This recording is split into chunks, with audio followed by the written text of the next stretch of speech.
And so we are going to the streets on Monday. We will be in the streets on Monday. And I've told you it is very simple. You're going to the back streets. You engage the police in running battles. You're going to stretch them out because the police are limited in their resources. You will know all of that. You ban one car, you ban two cars, those images spread, everything they collapse. Make sure you get some few policemen, have them drop their arms, have them surrender, tie them up, and frag march them into CBD. Send those videos you see. The police, they don't have resources. Most probably even the ones who are going to come on Monday will not be paid their allowances. The army was barred from coming to the streets. I told you the army, even if they are not with this regime, they are not with them. They know what happened to their CGS. They know helicopters, they don't fall. They know accidents don't just happen. They don't believe in coincidences. So they are with us. So you make the first move. You cannot continue living like this. You're looking over your shoulders. People are being abducted. Young kids are dying because these guys, they don't have any use for youth. Because they want to kill as many because they want to remain in power for the longest. So your work is not to amplify. Your work is not to complement government propaganda and scaremongering mechanisms. That's not your work. And especially for people who are non-state actors like me. I've never gotten government money for any shit. This illusional or delusional unity that you guys keep foisting, you guys keep promoting, you guys keep bullying us. Why can't you people be together? Why do you're trying to make it look like Okia is our symbol of unity, like Morara is our symbol of unity, that when I get into conflict with him, then no, Morara, these are opportunists, these are conmen, these are frauds, these are obtaining by false pretense. So me calling them out, no, is not inversely proportional to undermining the movement, because my calling them out, I told you, does not mean that I'm endorsing Ruto. Have you ever seen me somewhere saying I endorse? Fuck you, man. This language will have to stop. This unity that you guys have been touting does not exist. People have vested interests. Other people have been sent to deliberately sabotage. And me, I cannot sit with my oppressor. I'm sorry Kibwet Bull had not known the treacherous nature of some of these characters and clowns. It's unfortunate that Kibet Bull went with the naivety of a young boy to seek help from a cannibalistic politician called Okia Omtata and went missing thereafter. It is very unfortunate. It is very unfortunate that you people are still collaborating with Morara. It is very unfortunate that ever since Morara had a public spat with Mercy Tarus has never been seen since again. Since those days, she has never been seen again. She has never been tweeting again. Ever since they had an online spat with Morara Kebaso. And you as a small activist, young upcoming activist, you think that aligning with Morara Kebaso is going to somehow propel you. You are playing around with your death. You're tinkering. By affiliating with these people you're calling famous celebrities, activists, I don't know what. You are joking around. And so, we are trying to avoid the same mistakes our forefathers made. We are trying to avoid the same mistakes Mwai Kibaki, James Orengo, Getobu Imanyara, Kiraito Merungi they made. Because what did they do? They were so focused on Moi must go, they could have accepted anyone into the cause. They did not vet them. Because if you isolate these people at the infancy of the movement, you can deflate their momentum. But you guys embraced Hanifa, you embraced Morara, you gave them clout, you allowed them to direct you as if you're a bunch of livestock. And so you self-sabotaged inadvertently, unknowingly, because of your simple stupidity.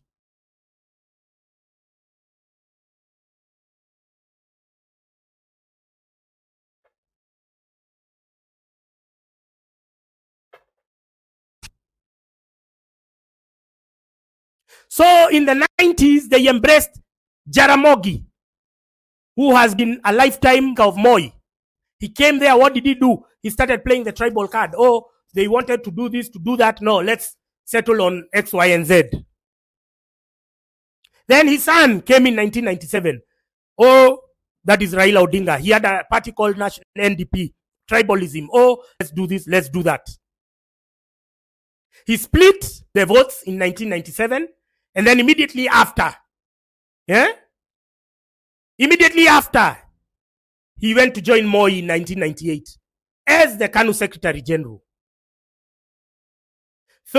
He undermined what was called the Inter-Party Parliamentary Group, where they were seeking reforms. If you look at those videos, you can find them on TikTok, those historical archives, you will see them saying no reforms, no election, and they were stealing the parliamentary mess. And who was undermining all of that? It is Raila Odinga, just like he's doing now, shamelessly standing up and saying, oh, Ruto is good, Ruto is God. So that man, does he deserve respect? Somebody whose history of treachery, whose history of betrayal stems back to the 90s, does that man deserve your respect? Come on. So our forefathers lacked the mental tools or the confidence or the courage to call out the traitors within. I am breaking the generational curse. And I am saying it is very simple. We cannot continue using the same strategy of Okiya Omtatah, tried, tested, and failed. We cannot use the Boniface Mwangi strategy of trying to negotiate with police, because negotiating with Kenyan police is negotiating with terrorists. We have the numbers. We have the militant kids. We have the kids who can make those Molotov cocktails. We have the kids who can use poison ivy. You know, the poison ivy, the plant. You use it to get the police. You have your tasers. You have your pepper spray. We are going militant. We are going militant. This is not the time for you to go there with placards. You're telling the police, cops don't give a shit about you. They are there, and then it's a scripted play. So they arrested Mukia, and then all the media attention goes on the activists, and then they move from police station. Oh, we are looking for Okiya Omtatah because he's the leader. Whose leader are you? Okiya Omtatah, you're nobody's leader. You're not our leader as Gen Zs. Stay away from the protests. Boniface Mwangi insinuated himself in the finance bill protest. The idiot is so illiterate. You can listen to his speeches. He doesn't make sense. You can tell he doesn't read. He doesn't analyze. He hadn't even done anything finance bill related before June on his Twitter. Same as Hanifa. Hanifa, you can tell every time she opens her mouth, she confirms our worst fears that the space between her ears is empty. So these guys are functional illiterates. You came and embraced them in the movement where we were seeking economic emancipation. We wanted the collapse of the finance bill. So you are the problem. You who embraces these charlatans, these harlots. Julius Kamau has been with Packard since time immemorial. What have those, and there's no new knowledge. We wanted deep understanding of our political structure. We have spent the last 2 years discussing on social media, understanding how they have weaponized tribalism. They have used the class war. They have used the gender war to perpetuate, to divisive sentiment, to keep us in a state of internal conflict. We didn't want one placard. What one placard can obviously not satisfy our desire, cannot quench our thirst for knowledge.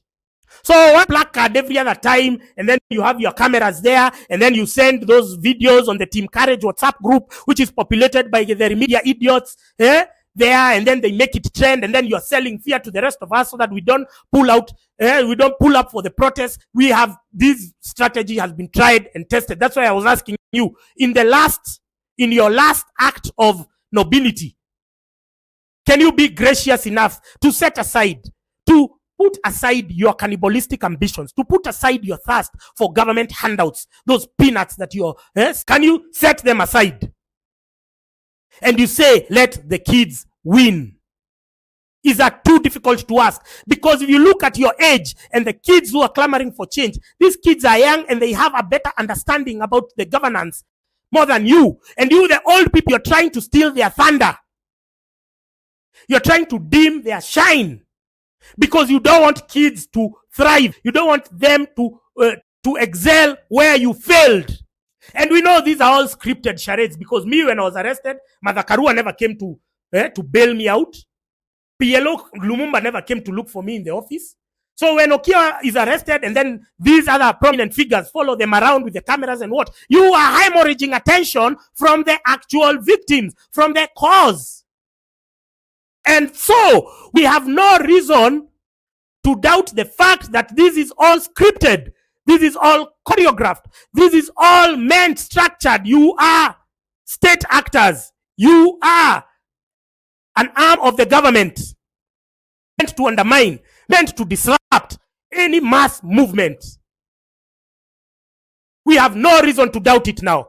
Must you sabotage any movement that you didn't start? You did not start this protest movement. You did not do anything to set it up, but because other kids have done it, now is your time. PLO Lumumba is your time now to get the media, and then you go to see Okia Omtata in, Gigiri prison, and then what? No, that's not your call.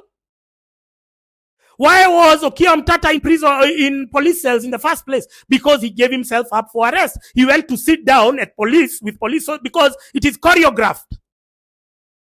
And then you come. And then all of you are just hemorrhaging attention, and we're asking you, can't you be decent people? Why are you so classless? Why are you so formless? Why are you so petty? Why are you so pathetic? That kids, you're not different from William Ruto, who is killing children. There's no difference between you, Okia Omtata, who is trying to undermine a movement for children, and William Ruto, who is actually killing children. There is no difference. Boniface Mwangi, you're an old activist.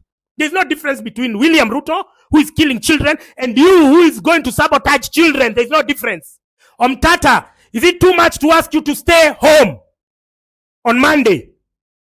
We don't want you. We don't want your corrupt journalists who follow you around. We don't want you anywhere. We want the journalists to be in the field. We want them to follow what protesters are doing in the back streets of Nairobi. We don't want them to focus on you celebrities, always hogging the limelight, always trying to divert attention from the real victims. You are not victims. You are opportunists.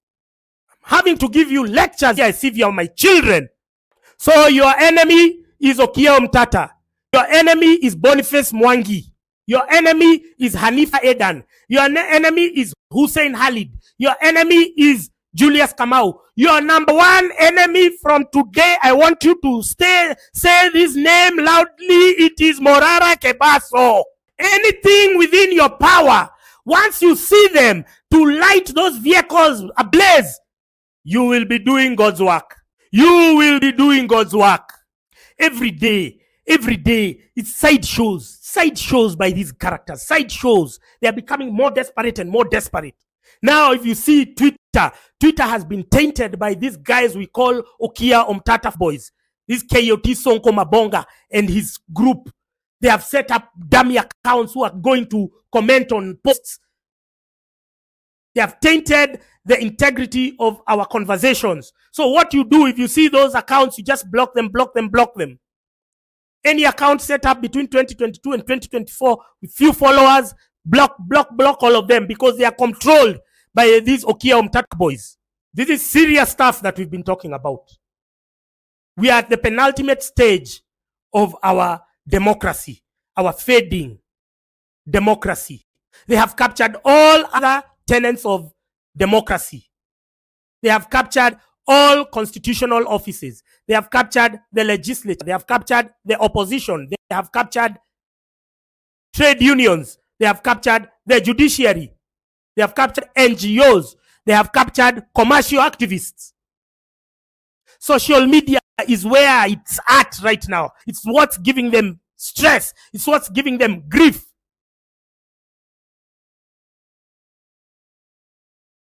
Because they were so sure it was Kumi Bila breaks. They were sure. What did we have to do? We had to kill another Omsando. We had to do this. We do this. We have our own pliable Chief Justice. Ahmed Nasir has started the bandwagon of judicial reforms. But these are selective interventions by these guys because they want to place their people, the people who will help rig the elections again for them. So nobody, you are not to trust anybody. You look at the message. If the message aligns with your aspirations, you flow with that. Don't go because this guy is famous. This guy no, we don't trust these people. These people are cannibalistic pricks. These people are narcissistic bastards. These people can do anything for $1, can even sell their own children. Please, Monday is a fight for your life, is a fight for your integrity, is a fight for everything that you have ever dreamed of. Monday is the day. You are not supposed to go there and then go home. You're supposed to go there knowing you're going to sacrifice. Business people in Nairobi, we will not be held hostage by your narratives. We will not be held back by your need to make money. You think that now, when the rest of the country is getting broke, that you will continue making money while all our other freedoms and ability to make money is being suppressed? We will not allow you to, my friends. We won't allow you. Business people, you won't come to emotionally blackmail us. You won't come to tell us that, oh, maandamano inaharibu biashara. We will, until we achieve our objective, you will shut down your stores. You mtafunga hizo duka. Because you can't be holding us hostage. Every time we will never reach Canaan because you have to make your 10,000 a day or 5,000 a day. Apana. You will join us in solidarity. Because even you are parents. Even you have family members who have gone missing. You know how your businesses have been struggling. We are asking for a sacrifice. Even if sacrifice was to last for 2 weeks, it is still, that would still be a minuscule of the money that you make in a year. So why don't you want to sacrifice these 2 weeks? Why don't you sacrifice this 1 month for a lifetime of prosperity? No. Please don't hold us hostage with your narratives. Please don't hold us back. If you feel that you need to open your shop, open it. But don't come to emotionally blackmail us. Don't come to tell us that nisi tunaharibu biashara. You close your business. So that the government-sponsored goons, once they come to loot, you won't come say and cry on TV and saying it's protesters. No, protesters, we don't have an interest in stealing your shit. So close your business. Be prepared to go for the long run because we are all suffering. We are all not making ends meet. We cannot continue in this state of affairs. So don't make it look like, oh, you've been asked to sacrifice for 2 weeks. You think it's the worst thing to have happened in your life. No. You sacrifice for everything else. You tithe without even knowing that wherever you're tithing, where you're gonna go there. So if you have the temerity, or if you have I don't know the words to use because I'm getting angry. If you can be able to sacrifice for imaginary gain, if you can tithe, why don't you want to sacrifice for tangible benefits, for tangible progress, which you're going to see immediately? Why don't you want to sacrifice for these 2 weeks and close your business? Why do you want to, set you're not different from Okia Mtata and his bandwagon of harlot journalists, activists, sorry. That then they go there in front of police and then they stage their own arrest so that they can hemorrhage attention from the actual victims and the cause. Now you're doing the same. You own your business. You know very well protesters have no interest to come and steal your shit. The goons will be funded by the government to come and steal your place. And then you'll come on TV crying, duka yangu ilibiwa. Nani alikwambia ufungue umbwa hii? Funga duka! Funga duka! Thank you very much to the techies today who disabled the e-citizen platform. There was quite a lot of progress. There are other websites which I think are being targeted. I'm just saying I think, I don't know. But thank you to the techies who are rising to the occasion. We need to grind this government to a halt. All government websites, they need to stop collecting money because this is one way of civic disobedience. We cannot feed the very monster that is devouring us, that is consuming us, that is abducting us, that is killing us, that is appointing people like Abel Rotich to head abduction units. We cannot. So everyone has a role to play. Techies, you're very important. Don't be confused. Don't buy into this narrative that only street protests work. There are very many strategies here. The techies are doing their own thing. The graphic designers are doing their own thing. The TikTokers are mobilizing. The XRs are providing administrative support. Everyone has a role to play. The only people who have no defined role, but who seem to be getting the lion's share of the limelight, are the activists, commercial activists.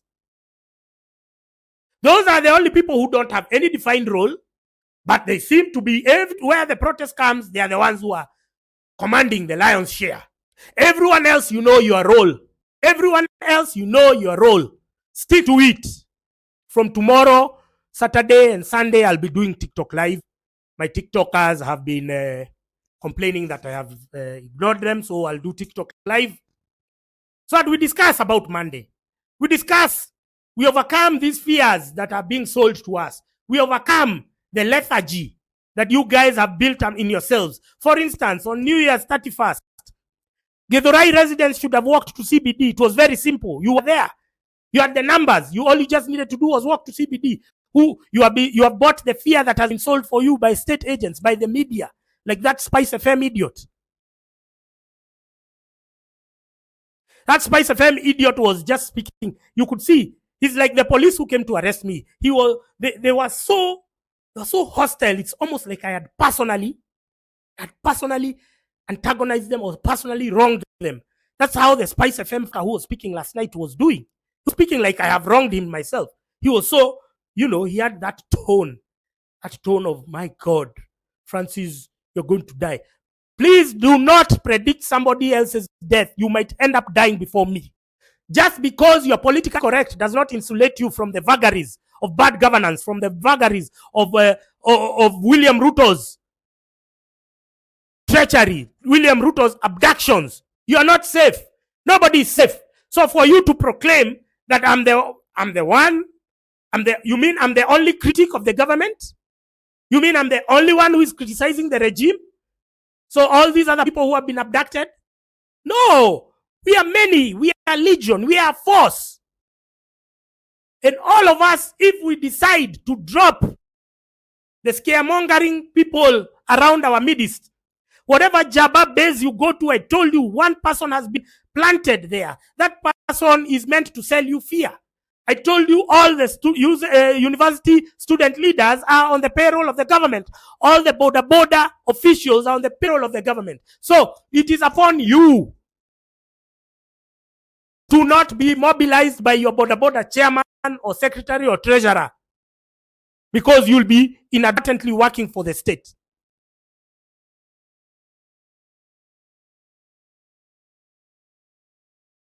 If you're a business person, you go and open your store, go and open your shop, you are looted, please don't come to cry on TV, please. Kuja kutulilia. You know when you come to cry, what will tell you?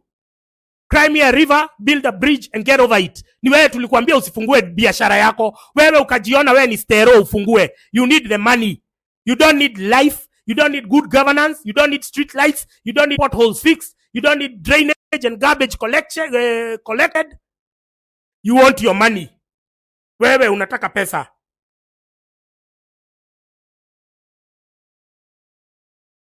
Wewe unataka hela. Kwa hivyo fungua biashara, please usikuje utulilie. Wewe umetambua biashara kuliko human rights, kuliko constitutionalism, kuliko good governance. Umetambua biashara yako. Umeshinda huku ukituambia biashara, we cannot even live in peace because ni lazima ufanye biashara. Now, if those are the things that you take, you foist with importance, then do you. But don't come cry to us when your shop is raided. Usikuja kutulilia hapo kwa TV. Please, Gaitho Media, you will not cover business people whose products or whose shares will have been ruined by state-sponsored goons. We don't want that coverage because we have already given them notice. I will write a letter to the business people telling you not to open your shops. And if you open your shop, it's at your own risk. Itakuwa kwa hiari yako. You understand the risks?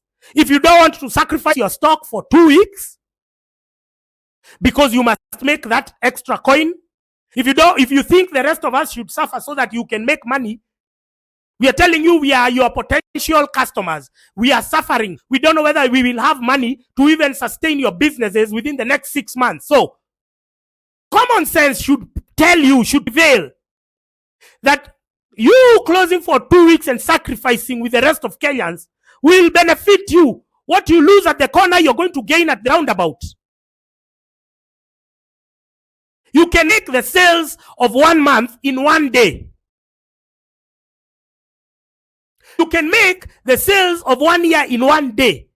You can also have those sales of 6 months in 1 day, every day. Every day, when people have money in their pockets, when we are not being robbed, we are not being looted left, right, and center by the politicians, we will have more money to spend in your businesses. So if you are not ready to embark on that sacrifice, then go. Musikuje, I'm going to write a letter to the business people of Nairobi and other towns. Musikuje kutulilia eti ya biashara yako imeibiwa. Tumekuambia mapema kutakuwa na maandamano. Tumekuambia that the people who sponsor violence are the government. The people who sponsor goons are the government. They will take advantage of our peaceful protest to come and rob and loot your businesses. Knowing that, will you be as stupid as the kids who went to see Okiya Omtata and he had them abducted? You know all the risks. It's like you already now, I've already told you about all the sellouts, the real enemy. Who are the activists? You know the risks of collaborating with them, of communicating with them. If you want to do it and you are abducted, if we tell you not to use Safaricom, now upia Safaricom, you are abducted, hiyo ni mambo yako. If we tell you don't open your business on Monday because we are protesting, and government will sponsor goons to take advantage, so as to come and loot and cause damage to your business, ni hiari yako. Kwa hivyo wewe ukifungua duka, ikuje ibiwe na state sponsored goons, usikuje kutulilia, because you will be accusing me of stealing, because that's what you did in June. You are trying to insinuate that protesters are the ones who came. These protesters are your kids, and then you are insinuating that they are the ones who came. No, these were state sponsored goons. You know that. So don't open your businesses. Sifungue biashara yako wewe.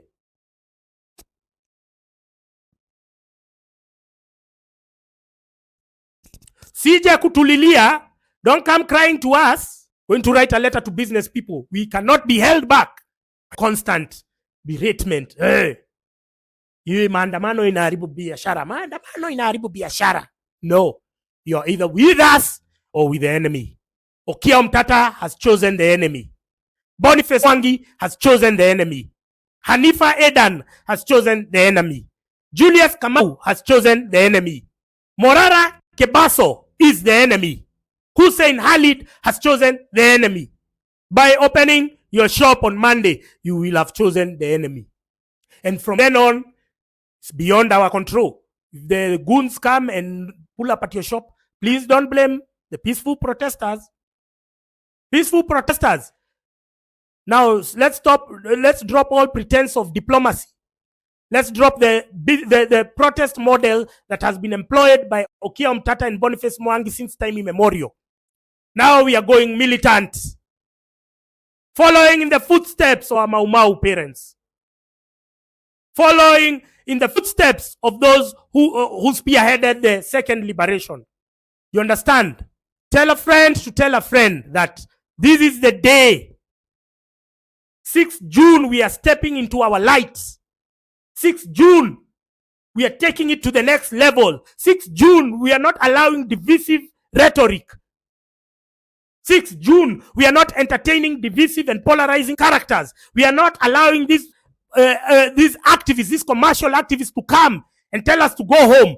Why are they sending us to our slaughter? Why are they sending us to our death if it's not scripted, if it's not coordinated with the government? Why was Boniface Mwangi telling you to go home if he wasn't aware that by the time you're getting home, the police are going to come and slaughter you in your estates? And then he knew that Safaricom will switch off their network. He was aware of all of that prior. And he still told you go home. wonder the guys that are going home, you're going to be safer in your beds. They came to your homes. They abducted you. They have continued abducting you one by one. And you think it's gonna stop. And you think it's gonna end. You have to be serious. You have to be serious. Don't be idiots like that Spice FM. Oh, Gaitho, how's offended? Gaitho is in serious trouble. Unauzia nani uoga? Broke. I don't have money to buy your fear. Our lie be lie. I am not attending a Spice FM. And I'm telling people who got for Spice FM, don't go for interviews again. If they still maintain that, who is selling us fear? Why are you selling us fear? Have you ever used the same tone on the people who are actually looting your taxes? Have you ever? Gaitho has offended powerful. Powerful people who can command goons. The only powerful person I know and I fear is God. Just remember, the power is in your hands. You can step into the new future that you envision. You can curate a new reality. This doesn't have to be our daily routine. We should not live in fear of being tear-gassed in churches. We should not live in fear about being abducted. We should never live in fear. Again, the power is in your hands. You mobilize, you discuss, avoid any scaremongering tactics that they are deploying on you. Stay away from commercial activists. Stay away from prominent influencers. Mobilize wherever town you will be. I saw young kids in Nakuru. They had a mob of protests in Nakuru. Don't go stand somewhere. Spread out so that you corner the police. Have them cornered with their horses. Take one horse down. Hata hiyo farasi mnaweza enda muchome mahali. Mkule, mkikesha. If they are going to deploy, you have to be ready. So corner them. You just need to drop their arms, surrender, tie them, frog march them. 2 minutes of video.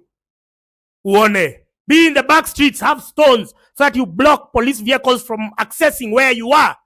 Put the stones on the road. You put them in such a way that the police will find themselves in a dead end. In that dead end, you have somebody upstairs blessing them. You have the mixology upstairs blessing them with a cocktail, with a Long Island.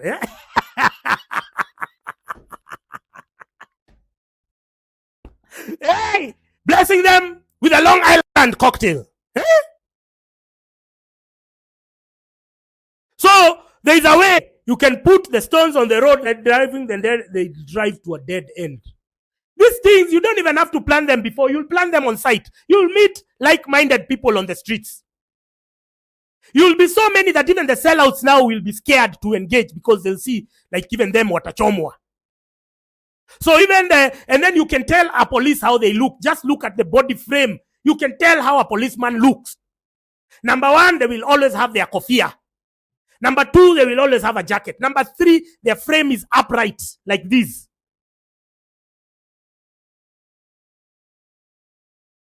Number 4, you look at the hands. Just simple physical features. You can tell how a policeman looks. If you see that's an undercover person, finish Kumalo.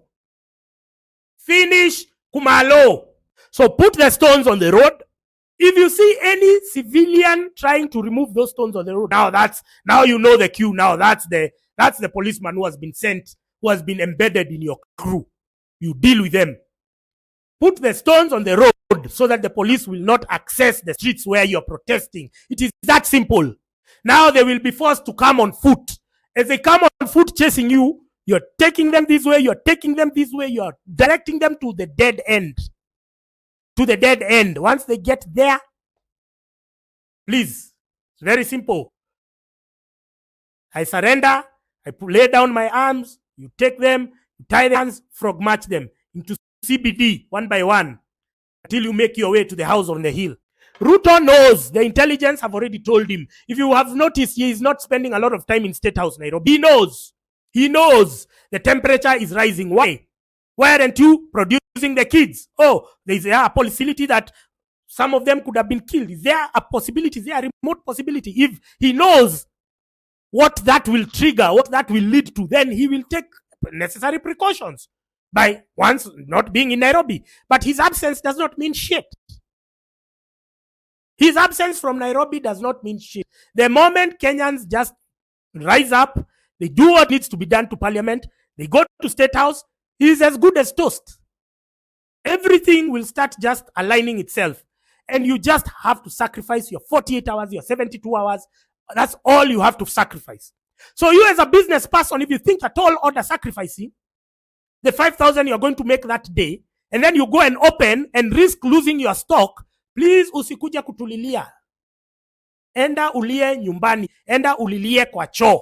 Let's do this. Let's do this. Let's get ready for Monday, 6th January, Mother's Day. All the mothers, you've seen what they've done to our sons. Let's get ready, get ready, get ready, get ready.